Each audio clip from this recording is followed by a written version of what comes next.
Let's turn to this now. Sibanye Stillwater maintains that it has uplifted the community a year after taking over Lonmin's Marikana mine.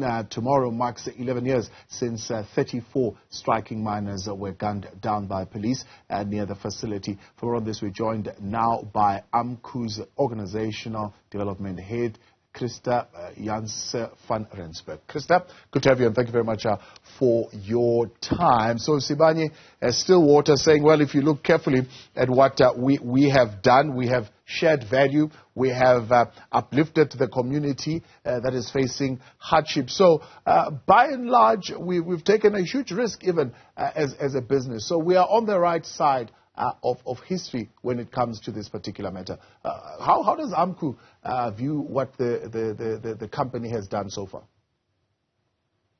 Hi, good evening to you and your viewers. You know, this thing of Sibanye and AMCU is an old war, turf war, and we must agree that, you know, that Sibanye, the way they do things typically leads to problems in the relationship.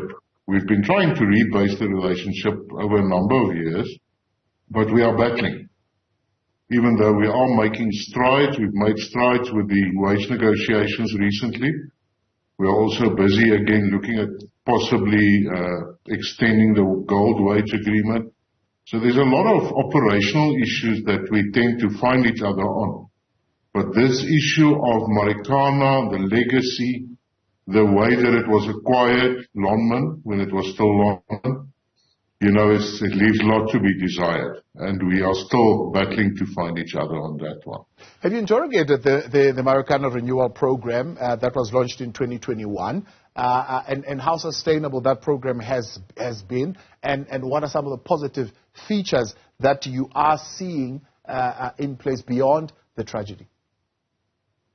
Yeah, you see, the Marikana renewal program, unfortunately, was launched as a parallel program to what AMCU has been doing for years, since 2012. You might know that we've been building houses for all the 44 families that were left without husbands or sons.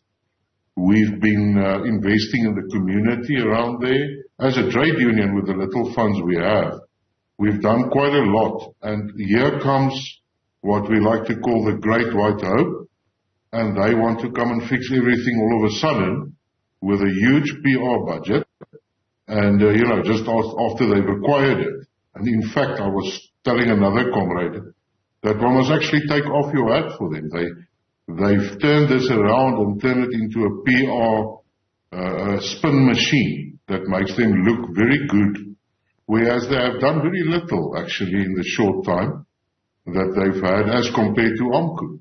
However, it's interesting that the media tends to favor when corporate organizations do something over when trade union and civil society actually does good work like AMCU has been doing for the past 10 years. Yeah.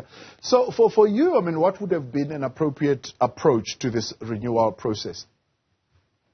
What would have been great, we've had several meetings with them, is if we could really integrate our plans as equal partners. There were attempts for us to sit together and talk, but frankly, those attempts were always scuttled by a superiority complex on the side of Sibanye management team. And, you know, AMCU trying to secure certain things that have been traditional, cultural things amongst the population, Bapu Bamugale, the chiefdom that's in that specific area. It's a very sensitive matter, you would know yourself. The issue of death, the issue of ritual and rites, the issue of apologies to and respect to the families and those who were injured. And it seems as if Sibanye has been a bull in a china shop with those kind of things, and that's why it's been scuttled.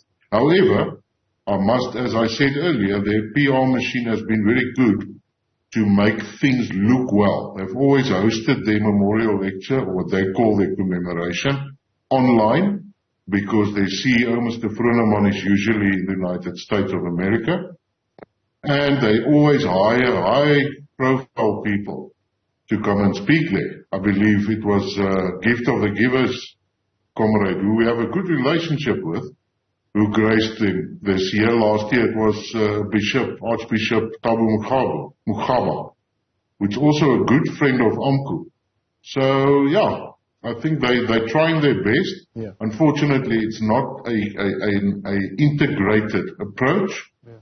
And, it's difficult the way that it's currently going. So even though, as I said, we are working. You're couching their efforts as a PR exercise. And I'm trying to think, is this because of a lack of trust that is impeding you from actually receiving whatever efforts that they are trying to bring? Because that's what he says. He says there's a lack of trust that is somewhat impeding the progress. Who said that? Froneman. Oh, did you speak to Froneman about this? No, at the lecture. Oh, okay. I didn't even pick it up. So did he reference AMCU? Not AMCU, but saying that there's a lack of trust that is impeding the progress of his renewal, historically, yeah. Yeah. No, what they are doing, remember, PR is easy going outwards, public relations. But internally, you need to look at stakeholder relations. And when you have a trade union, that is your majority trade union, that has spent not millions, tens of millions on this project over the years, for you to just discard them and not validate what they do and what they need and what they want is very short-sighted. It won't work. So they are damaging the trust relationship in this particular project. Even though, and I want to add again, that we've made great strides at other operational facets like wage negotiations to build trust again. But Marikana is it's a raw blotch on the history of our country, let's be honest. And how are you going to be marking this day? Of course, as the day approaches, there are various activities that normally take place, and there's always a contest as to who hosts the official and who should be the recognized, I suppose, host of the official commemoration. Yeah, no, actually, there's no real battle. The commemoration is always organized by AMCU at the scene, the copy outside of Marikana. It's always on the 16th. The last, 4 or 5 years, we've also done a memorial lecture. That was last week on the 10th.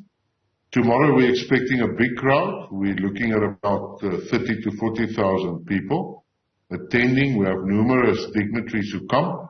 The interesting thing that very few people understand and know is that we never invite anybody. We've never sent an invitation to anybody in the past, over the past 10 years. People come. So you would see sometimes Musi Maimani would come, Julius Malema would come in previous years, Bantu Olomisa tends to come.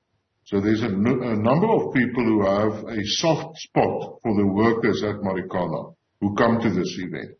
And in essence, I always explain to my own friends, it's a funeral. It's a commemoration. It's not a rock concert, even though we have gospel bands, some prominent gospel bands there as well. But to a large extent, it follows the liturgy of a church service. Lots of prayer, lots of scripture reading. It is a very wholesome experience. I don't know if you've been there yourself. For me, I've been there 5 years now. Well, this is my 5th year that I'm attending, and every time I'm really moved with what's going on there. Krister, appreciate your time. Thanks so much for coming on. That is Krister Janse van Rensburg there.